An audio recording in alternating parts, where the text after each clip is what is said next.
আসসালামু আলাইকুম। 14 অধ্যায়ের বোর্ড কোশ্চেনের নতুন একটা এপিসোডে তোমাদের সবাইকে স্বাগতম জানাচ্ছি। আজকের এপিসোডে আমরা 2019 সালে 14 অধ্যায় থেকে আসা একটা সৃজনশীল প্রশ্নের সমস্যার সমাধান করব। এখানে আমাদের দুইটা ত্রিভুজ দেওয়া আছে এবং শুরুতে বলা আছে ত্রিভুজ পি কিউ আর মানে প্রথম ত্রিভুজের এখানে পি কোণের সমদ্বিখণ্ডক আমাদের কিউ আর। পি কোণের যদি সমদ্বিখণ্ডক আঁকি তাহলে যে বাহুটা হবে সেই বাহুটা কিউ আর কে ডি বিন্দুতে ছেদ করবে। আমরা জানি পি কোণকে যদি আমরা সমদ্বিখণ্ডিত করি নিচে আসলে আমাদের কিউ আর বাহুতে এমনিতেই মিলবে। তো প্রশ্নটা এভাবে বলতে পারতো যে পি কোণের সমদ্বিখণ্ডক আমাদের ডি বিন্দুতে ছেদ করে, তাহলে ডি বিন্দু অবশ্যই আমাদের কিউ আর এর উপরেই থাকবে, কিউ আর না বলে দিলেও কিউ আর এর উপরে থাকবে।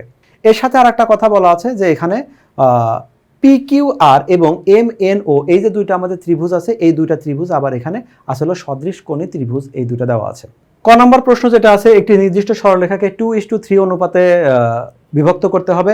খ নম্বরে বলা আছে ত্রিভুজ পি কিউ আর এর ক্ষেত্রে একটা আমাদের সম্পর্ক দেওয়া আছে যেখানে বাহুগুলোর সাথে এক ত্রিভুজের বাহুগুলোর সাথে অন্য বাহুগুলোর সম্পর্ক দেওয়া আছে, সেই সম্পর্কটা প্রতিপাদন করতে হবে। তৃতীয় প্রশ্ন এসে বললো এই যে দুইটা ত্রিভুজ আছে এই দুইটা ত্রিভুজের যে ক্ষেত্রফলের অনুপাত সেই অনুপাত কত হবে কিউ আর স্কোয়ার আর হলো এন ও স্কোয়ার, যেখানে এন ও অন্য বাহুগুলোর সম্বন্ধে আইডিয়া দেওয়া আছে।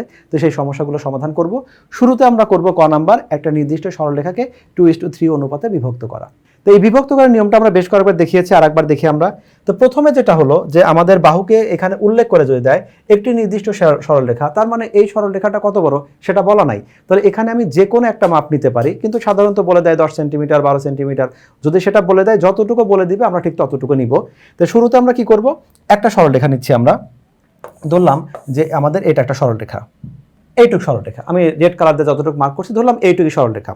এখানে এক্সটেন্ড করে দেওয়া আছে, তুমি এক্সটেন্ড করলেও পারতে পারো, না করলেও করতে পারো।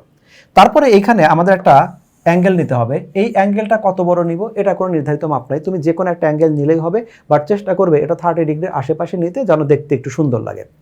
এবার তোমার এইখানে যে দাগটা তৈরি হবে সেটা সাধারণত সেন্টিমিটারে করতে পারো, ইঞ্চিতেও করতে পারো, ছোট হলে ইঞ্চিতে করবে, মাঝারি থাকলে সেন্টিমিটারে করবে, বাট সেন্টিমিটারের নিচে যাও না। এখানে বললো যে একটাকে কি করতে হবে 2:3 অনুপাতে, এই অনুপাতে আমাদেরকে বিভক্ত করতে হবে। তো আমরা কাটা কম্পাস দিয়ে আমরা সাধারণত 2 ইউনিট, মনে করো 2 সেন্টিমিটার বা 2 ইঞ্চি, সেটা হলো আমি নিলাম এটুক এমনভাবে নিলাম যেন এটা হলো 2 ইউনিট হয়। একইভাবে এইটা এমনভাবে নিলাম যেন এটা আমাদের 3 ইউনিট হয়, এরকমভাবে নিব। নেওয়ার পরে এই যে শেষের যে বিন্দুটা আছে না, এই শেষের বিন্দুটা আর আমাদের এই যে বাহু যতটুকু নিয়েছিলাম যে আমাদের এ বি পরিমাণ যে বাহুটা নিলাম, এই শেষের বিন্দু ধরলাম এটা সি বিন্দু, এই দুইটাকে আমরা জাস্ট স্কেল দিয়ে যোগ করব। স্কেল দিয়ে যোগ করার পরে এরপরে যদি আমি ডেসক্রিপশন দিতে চাই তাহলে আমি বলবো এই যে এখানে যে বাহুটা সেটা কি বিসি বাহু হয়েছে, আমরা বলবো বিসি বাহুর সমান্তরাল একটা রশ্মি ইডি আঁকি। ইডিটা আঁকি, কিন্তু ইডিটা কিভাবে আঁকছি সেটা আমাদের ব্যাখ্যা দেওয়া দরকার নেই। আবার তুমি এভাবেও বলতে পারো যে ওই সমান্তরাল কথাটা না বলে যে আমাদের ই বিন্দুতে কোণ সি এর সমান করে, কোণ সি মানে কি এ সি ডি এর সমান করে, ধরো এখানে এ ই ডি আমরা অঙ্কন করি, এটাও তুমি বলতে পারো। দুইটা যে কোনো একটাই তুমি বলতে পারো, বাট দেখায় দিতে হবে। এখন কোণের সমান কোণ আমরা কিভাবে আঁকবো, সমান্তরাল আঁকতে গেলেও কোণের সমান কোণ আঁকি, আবার কোণের সমান কোণ বললে তো হলোই। তাহলে সেক্ষেত্রে আমরা কাটাটা এখানে রেখে একটা এখানে বৃত্তচাপ নিব, একইভাবে এইখানে কাটা কম্পাসটা রেখে আমরা একটা বৃত্তচাপ নিব। এবার এই বৃত্তচাপ নেওয়ার পরে শুধুমাত্র এই যে দুইটা দাগকে যতটুকু কাটছে ঠিক ওই মাপটা নিব, কতটুকু কাটলো সেটুক দিয়ে আমরা কেটে নিলাম, কেটে নিয়ে যোগ করলে আমরা কোণের সমান কোণ হলো। তাহলে এই যে আমরা সমান্তরাল দুইটা রেখা আঁকলাম বা কোণের সমান কোণ আঁকলাম, আঁকার ফলে আমাদের মেইন বাহু যে ছিল এবি, এবিটা আমাদের এডি এবং ডিবি এই দুইটা বাহুতে আমাদের খণ্ডিত হয়, এবং তুমি মাপ দিয়ে চেক করে দেখতে পারো এটা আমাদের 2:3 অনুপাতে বিভক্ত হয়েছে। এভাবে আমরা 2:3 হোক 3:2 হোক যে কোনো অনুপাতে আমরা বিভক্ত করতে পারবো। এখানে দুইটা দেওয়া আছে, আমরা দুইটার পরিবর্তে 3টা 4টা যে কোনো প্রয়োজন অনুসারে সেটা আমরা ভাগ করতে পারবো। খ নাম্বার প্রশ্নটা তাহলে কি, ত্রিভুজ পি কিউ আর নিয়ে শুধু আলোচনা করতে হবে, কিউ ডি এবং ডি আর এই দুইটা নিয়ে আমাদের আলোচনা করতে হবে। এই দুইটার অনুপাত কি হবে, আমাদের কিউ পি এবং পি আর যে আছে এর অনুপাতের সমান। প্রথমে প্রশ্নটা একটু ভালো করে খেয়াল করি। এই প্রশ্নতে যদি আমরা চিত্রে কনভার্ট করি সেক্ষেত্রে আমাদের বুঝতে অনেকটা ইজি হবে। শুরুতে কি ত্রিভুজ পি কিউ আর এর পি এর সমদ্বিখণ্ডক, তাহলে আমাদের ত্রিভুজ কোনটা, আমাদের শুরুতে আমাদের অ্যাকচুয়ালি শুধু এইটুক ত্রিভুজ ছিল, পি কিউ আর এই ত্রিভুজটা ছিল, যেখানে এটা হলো পি, এইটা হলো কিউ, এইটা হলো আর। এই যে ত্রিভুজ আছে সেখানে শুধুমাত্র পি কোণকে আমার সমদ্বিখণ্ডক করতে হবে। তার মানে এইখানে যদি আমি এরকম করে একটা সমদ্বিখণ্ডক আঁকি, সেই সমদ্বিখণ্ডক বিন্দুটার নাম দিতে হবে কি, রেখাটার নাম দিতে হবে কি পিডি। তার মানে এটা কিউ আর কে যেখানে ছেদ করলো সেই বিন্দুটার নাম দিব ডি। তো এইটা সমদ্বিখণ্ডক মিনিংটা আমার কি হচ্ছে, তুমি যেহেতু এটা সম্পাদ্য না, তুমি তোমার মতো করে আঁকবে, 19-20 হলে সমস্যা নাই, কিন্তু এইখানে কি হচ্ছে, যদি এই কোণটা আমাদের থেটা ডিগ্রি হয় তাহলে এটাও আমাদের থেটা ডিগ্রি, যেহেতু সমান দুই টুকরে আমরা বিভক্ত করেছি। তাহলে এখন প্রমাণ করতে হবে কিউডি ডিআর।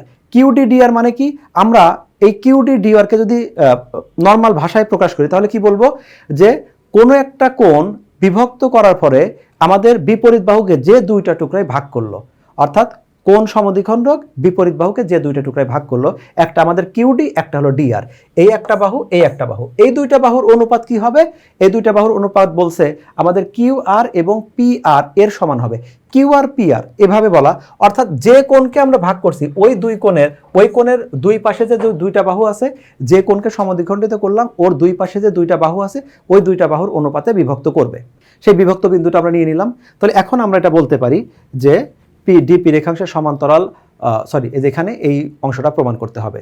এবার অঙ্কনের বেলায় আসতে হবে। অঙ্কনে যে চিত্রটা আছে এর চিত্রটা এই চিত্র থেকে প্রমাণ করতে হবে, কিন্তু এখানে যতটুকু অংশ দেওয়া আছে সেটা প্রমাণ করার জন্য যথেষ্ট না। এই জন্য আমরা কি করব, এই চিত্রকে প্রয়োজন অনুসারে আঁকবো। এই আঁকাটা কি আঁকবো, এই আঁকাটা হলো শুরুতে ত্রিভুজ যেটা ছিল, শুরুতে ত্রিভুজটা হলো আমাদের এরকম, শুরুর ত্রিভুজ এইটা হলো আমাদের পি কিউ আর, এই ত্রিভুজটা যেটা, এটা হলো পি, এটা হলো কিউ, এটা হলো আর, আর এটা হলো ডি বিন্দু। এই যে বিন্দুটা আছে এই ত্রিভুজটাকে আমরা বর্ধিত করব কিভাবে, আমি সেটা আরেকটা কালার দিয়ে দেখাচ্ছি। সেটা হলো এই যে আমাদের কিউপি বাহু আছে, এই কিউপি বাহুকে আমি সামনের দিকে বর্ধিত করি, ইনক্রিজ করে, এই যে আমি সামনের দিকে আগাচ্ছি। আবার একইভাবে আমি এইখানে এই যে আর বাহুটা, আর বিন্দু আছে, তো এইখানে আমাদের যে সমদ্বিখণ্ডক ছিল পিডি, এই পিডি রেখার সমান্তরাল করে আমি একটা রেখা আঁকবো। তো এইটা যেহেতু সম্পাদ্য না, মোটামুটি নিজের হাতে দেখে দেখে করলেই হবে, মানে কাটা কম্পাস ইউজ না করলেও হবে। তাহলে এখন এই পিডি রেখা যেভাবে তৈরি হয়েছে একই সমান্তরালে আর একটা রেখা আঁকবো। এই দুইটা রেখা পরস্পর যেখানে ছেদ করলো তাকে আমরা টি বিন্দু দিয়ে দিলাম। এইভাবে আমরা দুইটা বাহুকে, তাহলে ওই পিঙ্ক কালার যেটা ছিল ওই পাশে দুইটা, এটা হলো পিঙ্ক তো না, কিছু একটা কালার হবে বেগুনি, এই দুইটা হলো আমরা নতুন করে ড্র করে নিলাম।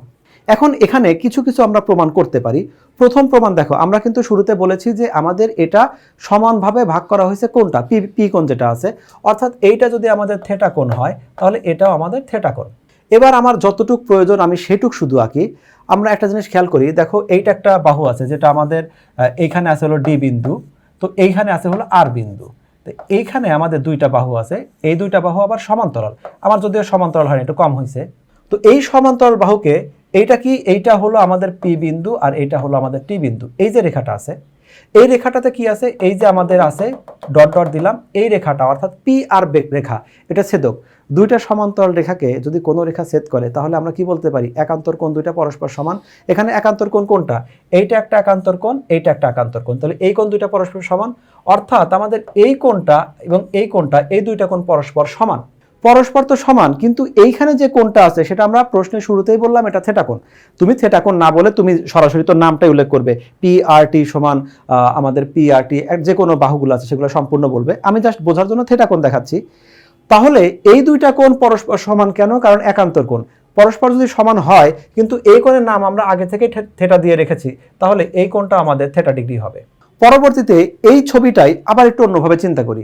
আমাদের কি এইখানে যে পিটি কিউটি বাহু ছিল, এটা হলো আমাদের কিউ আর এইটা হলো যদি টি হয়, দেখো টি বিন্দু থেকে একটা এরকম রেখা আছে যেটা এখানে আর ছিল, আর একটা এখানে একটা পি বিন্দু ছিল, এই পি বিন্দু থেকে আর একটা রেখা আছে যেটা এখানে ডি বিন্দু ছিল। তুমি এই রেখাটাকে চিন্তা করো তো, তুমি কিউটি বাহুটা নাও, কিউটি বাহুর উপরে দুইটা রেখা সমান্তরাল আছে, তো কোনো রেখার উপরে যদি আমাদের দুইটা রেখা সমান্তরাল হয় তাহলে এবার অনুরূপ কোণ সমান। অনুরূপ কোণ কোনটা, এইটার ভিতরে যে কোণ তৈরি হয়েছে, এইটার ভিতরে যে কোণ তৈরি হয়েছে, এই দুইটা কোণ সমান।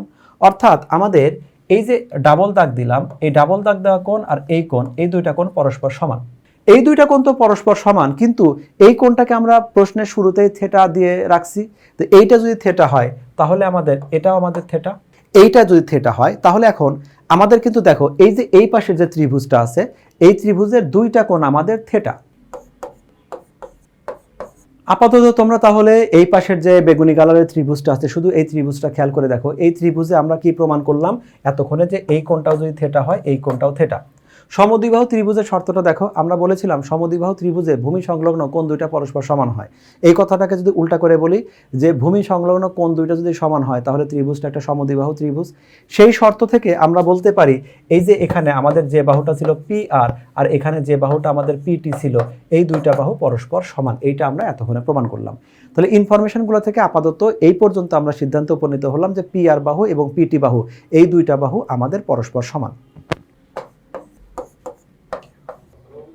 এবার চিত্রে যদি আমি এখানে যে কয়টা দাগ দেখিয়েছি, আমাদের শুরুতে যে চিত্রটা ছিল সেটা থেকে স্কিপ করে তুমি আপাতত এখানে চলে আসো, কারণ বাকিগুলো সবগুলোই ঠিক। আপাতত আমার ফোকাসটা থাকবে শুধুমাত্র চিত্রের এই অংশে। তো দেখো আমাদের ত্রিভুজ কিন্তু এরকম একটা ছিল, একটা উপপাদ্য, যে ত্রিভুজের যে কোনো বাহুর সমান্তরাল যদি অন্য একটা বাহু আমরা ড্র করি তাহলে এখানে যে বাহুগুলো ক্রিয়েট হবে এই বাহুগুলোর অনুপাত পরস্পর সমান হবে।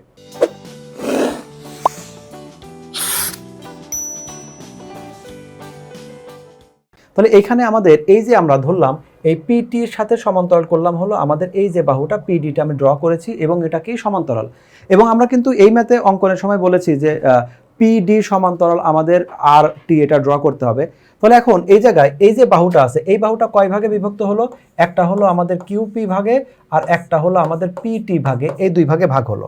আর এই পাশে একটা বাহু আছে যেটা আমাদের এই পাশে কয়টা বিভক্ত হয়েছে, এই পাশে বিভক্ত হয়েছে আমাদের হলো কিউ ডি আর হলো এখানে হলো ডি আর, এই ভাগে বিভক্ত হলো।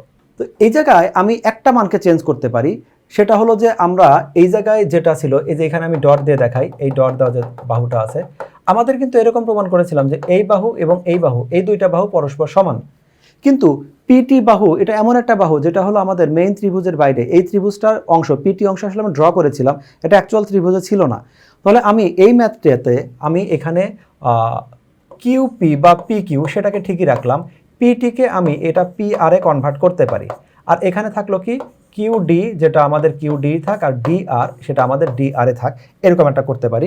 তো সেটাই যে Q D divided by D R সমান P Q divided by P R, এই লাইনটা আমরা পেয়ে গেলাম। এই লাইনটাকেই যদি আমি জাস্ট এটাকে ভাগটাকে অনুপাত আকারে লিখে দিই তাহলে কিউ ডি অনুপাত ডিআর সমান কিউপি অনুপাত পিআর আমাদের প্রমাণ হয়ে গেল। তো এইভাবে আমরা প্রমাণ করতে পারি। তুমি শুরুতে একটা কাজ করতে পারো, তোমার জ্যামিতির যখন যে পার্টটা দরকার, যেমন এইখানে আমার দরকার ছিল সমান্তরাল বাহুটা, আমি সেটাকেই ফোকাস করলাম। তুমি এই জ্যামিতিটা একটা দিয়েই পরীক্ষায় লিখবে, একটা দিয়ে অ্যান্সার করে আসবে, বাট তুমি প্রথম যখন শিখবে তুমি ইন্ডিভিজুয়াল আলাদা আলাদা করে চিত্রটাকে ড্র করে তুমি প্র্যাকটিস করতে পারো, সেক্ষেত্রে তোমার বোঝার জন্য সুবিধা হবে। চলো এবার গ নম্বর প্রশ্নের সমাধানটা করি। গ নম্বর প্রশ্নে আমাদের দুইটা ত্রিভুজ দেওয়া আছে, ত্রিভুজ পি কিউ আর এবং এম এন ও, এই দুইটা আবার সদৃশকোণী ত্রিভুজ দেওয়া আছে। এখন অনুরূপ বাহুগুলো কিউ আর এবং এন ও এই দুইটা দেওয়া আছে, অর্থাৎ অনুরূপ বাহু দুইটা আমাদের কিউ আর এবং এন ও এই দুইটার সাথে ম্যাচ করে, এই দুইটার উপর রেফারেন্স করে আমাকে ম্যাথটা করতে হবে। এবং প্রমাণ করতে হবে কি, প্রমাণ করতে হবে এই দুইটা ত্রিভুজের ক্ষেত্রফলের যে অনুপাতটা হবে সেটা হলো অনুরূপ যে দুইটা বাহু আছে তাদের বর্গের অনুপাতের সমান। তাহলে আমাকে ত্রিভুজের ক্ষেত্রফলটা শুরু করব আর কিউ আর বাহু যেটা আছে সেখানে গিয়ে আমরা শেষ করব। তো অঙ্কের শুরুতে আমরা কি করে নিব, এই যে আমাদের কিউ আর বাহু আছে এইখানে আমি একটা লম্ব এঁকে নিলাম, এটাকে নাম দিলাম হলো পিজি, এটাকে আমি জি বিন্দু দিলাম। তারপরে আমাদের এই যে ত্রিভুজটা আছে এই ত্রিভুজে একটা লম্ব আঁকবো, সেটাকে আমি এম এইচ দিলাম। আমি লম্ব এঁকেছি কিন্তু এইচ বিন্দু বা জি বিন্দু যে মধ্যবিন্দু এরকম কোনো কথা বলা নাই। এরা সদৃশকোণী দেওয়া আছে কিন্তু এরা আমাদের সর্বসম ত্রিভুজ এরকম কোনো কথা বলা নাই। তার মানে আমাদের জি বিন্দু যে লম্ব মধ্যবিন্দু হবে এরকম কোনো কথা না। কিন্তু যেহেতু আমরা লম্ব এঁকে নিলাম তার মানে এই জায়গায় আমাদের 90 ডিগ্রি, এই জায়গায় আমাদের 90 ডিগ্রি, এটা আমাদের কনফার্ম থাকলো। এই ত্রিভুজে যেহেতু আমরা উচ্চতাটা নিয়ে নিয়েছি তাহলে আমাদের ক্ষেত্রফলের আমরা হাফ গুণন ভূমি গুণন উচ্চতা নিয়ে আলোচনা করব। আর যেহেতু ক্ষেত্রফল নিয়ে আমাকে আলোচনা করতে বলেছে তাহলে আমাদের ত্রিভুজ পি কিউ আর এর ক্ষেত্রফলটা কি হবে, হাফ গুণন ভূমি গুণন উচ্চতা, যেখানে ভূমি হলো আমাদের কিউ আর, উচ্চতা হলো পিজি। যে আমি পেজ শিফট করার পরে আমার এখানে চিত্রটা দেখা যাচ্ছে না, তোমাদের যাদের কাছে বইটা আছে সেখানে চিত্র তো অন্য পেজে আছে। তা আমার মতো আবার লেখার সময় অন্য কোনো কারণে দুইটা ছবি তুমি এঁকে নিবে না, আমি তোমার সুবিধার্থে নতুন করে আবার একটু ড্র করেছি। এইটা হলো প্রথম ত্রিভুজের ক্ষেত্রফল। দ্বিতীয় ত্রিভুজের ক্ষেত্রফলটা কি হবে, আবারও হাফ গুণন ভূমি গুণন উচ্চতা, যেখানে আমাদের এইবার ভূমি হলো এন ও আর উচ্চতা হলো আমাদের এম এইচ। এইটা তো আমাকে কি করতে হবে, এই যে দুইটা ক্ষেত্রফল আছে এই দুইটা ক্ষেত্রফলের রেশিও নিয়ে আমাকে আলোচনা করতে হবে। তো শুরু থেকে রেশিওটা করে দেখি। রেশিওটা করলে কি হবে, আমি এই দুইটা রেশিও যখন করলাম তখন এইটার লেফট সাইড আর এইটার আমাদের রাইট সাইড এখানে দিয়ে দিলাম, তারপরে এইখানে যেটা আছে সেটা আমরা এখানে বসায় দিলাম। তাহলে এখানে আমাদের কি কি কাটা যাচ্ছে, হাফ আর হাফ কাটা গেল, বাকি থাকলো কি কিউ আর পিজি এন ও এইচ এম। তুমি এই লাইনটা না লিখে সরাসরি এখানে আসতে পারো। এখানে আমরা কি করলাম, কিউ আর এন ওকে এক জায়গায় রাখলাম, আর পিজি আর এইচ এম কে আলাদা একটা সাইডে নিয়ে গেলাম। মান ঠিকই থাকলো, লবই আছে, হরই আছে। এটা কেন করলাম? পিজি এবং এইচ এম এই দুইটাই হলো আমাদের দুইটা উচ্চতা, আর কিউ আর এবং এন ও দুইটাই হলো আমাদের ভূমি, এবং এদের সাথে কম্পেয়ার করে, এই দুটির সাথে কম্পেয়ার করে আমাকে রেজাল্ট শো করতে হবে। তাহলে এই রেজাল্ট শো করার মধ্যে আমাকে ঝামেলা করছে কোনটা? এই বাহুটা আমাকে ঝামেলা করছে, যে এই বাহুটাকে যদি কোনো কারণে রিপ্লেস করতে পারি। এই কথাটা সত্য, কিন্তু এই ইনফরমেশনটা, অর্থাৎ এই যে এটা আছে, বাহুগুলো আছে, এই বাহুগুলো আমাদের এটা শিফট করে যেটা প্রয়োজন আছে, প্রয়োজনীয় বাহুকে এখানে ইনপুট দিতে হবে। তাহলে এখন দেখি নতুন করে আর কি কি ভাবা যায়। নতুন করে আমাদের যে ত্রিভুজ দুটো আছে, ত্রিভুজ পি কিউ জি এবং এম এন ত্রিভুজের মধ্যে, এইখানে যেহেতু তারা বলছে সদৃশ কোণে, তার মানে এদের কোণের মধ্যে আমাদের সদৃশতা রয়েছে। সেই সদৃশ কোণের সাথে যদি আমরা কম্পেয়ার করি, তাহলে এখন কিছু কিছু আমরা মিল পাবো। যদিও তো ড্রয়িং দুটো অনেক ছোট, আরে এই দুইটা ত্রিভুজের মধ্যে আমাদের বলে দেওয়া আছে সদৃশকোণী ত্রিভুজ, এবং প্রশ্নে সদৃশকোণী মানে হলো এই যে আমাদের এখানে কিউ কোণ এবং এখানে এন কোণ, এই দুইটা কোণ আমাদের পরস্পর সমান। তো এখানে আমাদের কিউ এবং এন পরস্পর সমান। শুধু কিউ এবং এন কিন্তু পরস্পর সমান না, আর এবং ও, পি এবং এম এরাও সমান ছিল, কিন্তু আপাতত এটা আমার দরকার নাই, কারণ এখন আমরা ফোকাস করব শুধুমাত্র এই ত্রিভুজটা, এই অংশের যে ত্রিভুজ আছে এদের মধ্যে ফোকাস করি। তো এখানে একটা কি কথা বলতে পারি, পিজি কিউ এবং M N, M H N এরা হলো সবাই 90 ডিগ্রি, অর্থাৎ এই কোণটাও 90 ডিগ্রি, এই কোণটাও 90 ডিগ্রি। কারণ আমরা বলেছি যে এম বিন্দু হতে বা পি বিন্দু হতে বিপরীত বাহুর উপর আমরা লম্ব আঁকবো, লম্ব আঁকলে তো আমাদের 90 ডিগ্রি হবে। এরকম একটা আমাদের 90 ডিগ্রি আসলো। এখন কোন ত্রিভুজের যদি দুইটা কোণ আমাদের সমান হয়, তো তৃতীয় কোণটা আমাদের এমনিতেই সমান হবে। তাহলে আমরা বলতে পারি দুইটা কোণ যেহেতু সমান হয়েছে, তৃতীয়টা এমনি সমান হবে, অর্থাৎ এই যে টিক চিহ্ন দেওয়া যায় দুইটা ত্রিভুজ, এই দুইটা ত্রিভুজ পরস্পর সদৃশ। যদি পরস্পর সদৃশ হয়, তাহলে এদের আনুপাতিক যে বাহুগুলো আছে সেই বাহুগুলোর মান আমাদের পরস্পর সমান হবে। যেমন পিজি যেটা আমাদের লম্ব আকারে ছিল উচ্চতা, আর এখানে আমাদের এম এইচ, এই দুইটার অনুপাত, তো পিজি আর এম এইচ এই দুইটার অনুপাত আমরা সমান বলতে পারি। তারপরে কি বলতে পারি, P Q M N. P Q কোনটা? পি কিউ হলো আমাদের কোণের সাইডের বাহুটা, এখানে কোণের সাইডের বাহুটা আছে এম এন, এদের অনুপাতটা আমাদের পরস্পর সমান। এবং কিউ আর এবং এন ও, কিউ আর মানে কোনটা? টোটাল আমাদের ভূমিটা, এবং টোটাল আমাদের এই ভূমিটা, এই ভূমির অনুপাতটা আমাদের পরস্পর সমান। তো এই অনুপাতটা সমান কেন? এটা হলো সদৃশ কোণী, সেই জন্য সমান। এখন এই সমানটা আমাদের কি কাজে লাগবে? আগের যে সমীকরণটা আছে সেটার সাথে একটু কম্পেয়ার করে দেখি। আগের সমীকরণ দেখো, এইখানে আমাদের প্রমাণের মধ্যে আমাদের কিউ আর এই বাহুটা তো লাগবে, কিন্তু পিজি যেটা ছিল এই বাহুটা আমাদের লাগবে না। কিন্তু এখন আমরা দেখো যে এই যে জায়গায় যেটা আছে PG divided by H M, P G divided by H M কে ওকে কি দ্বারা রিপ্লেস করতে পারি? P G divided by H M কে আমি P Q by M N দ্বারাও রিপ্লেস করতে পারি, অথবা আমাদের কিউ আর ডিভাইডেড এনও এটা দ্বারা আমরা রিপ্লেস করতে পারি। কিন্তু যেহেতু আমাদের কিউ আর এনও এই বাহুটা লাগবে, তাহলে আমরা এই বাহুটার মান বসাবো। অর্থাৎ এই যে PG divided by H M যেটা আমাদের এখানে আছে, PG divided by H M এর সমান দুইজনকে বলা যায়, মাঝখানেরটাও হয় আবার শেষেরটাও হয়। আমার যেটা প্রয়োজন, যেটা হলো প্রমাণের বেলায় আছে, আমি সেটাই নিব। তাহলে এই সমীকরণটাকে কি করলাম, এই যে আমাদের সমীকরণটা, আমাদের এই দুইটা ত্রিভুজের রেশিও এটা লিখলাম, এই দুইটা ত্রিভুজের রেশিও লেখার পরে এই দুইটা ত্রিভুজের রেশিও লিখলাম, এখানে কিউ আর বাই এনও সেটাও আমরা ঠিকঠাক লিখে নিলাম। শুধুমাত্র কি করলাম, পিজি বাই এম এইচ এইটাকে রিপ্লেস করে পিজি বাই এম এইচ এর পরিবর্তে কিউ আর বাই এনও লেখা যায়, যেটা আমরা এই লাইন থেকে পেয়েছি সেটা বসিয়ে দিলাম। তাহলে ম্যাথটা কি দাঁড়ালো? এখানে ম্যাথটা দাঁড়ালো হলো এই দুইটা ঠিকই থাক, কিউ আর মিলে কিউ আর স্কোয়ার, আর এখানে এন ও মিলে এন ও স্কোয়ার, এইভাবে আমরা লিখে দিতে পারি। তো তোমাদের প্রমাণ যদি এইভাবেই থাকে তুমি এভাবে লিখবে। অনেক সময় যেটা হয় ত্রিভুজ দুইটার অনুপাত দেওয়া থাকে, ভাগার অনুপাত একই কথা, তাহলে তুমি অনুপাত দিয়ে লিখবে। তোমার প্রশ্নটা যেভাবে রিপ্রেজেন্ট করা থাকবে তুমি সেইভাবেই ট্রাই করবে। আশা করি প্রশ্নটা বুঝতে পেরেছো। পরবর্তী পর্বে তোমাদেরকে স্বাগতম জানিয়ে আজকের মতো এখানেই বিদায় নিচ্ছি। দেখা হবে পরবর্তীতে। আল্লাহ হাফেজ।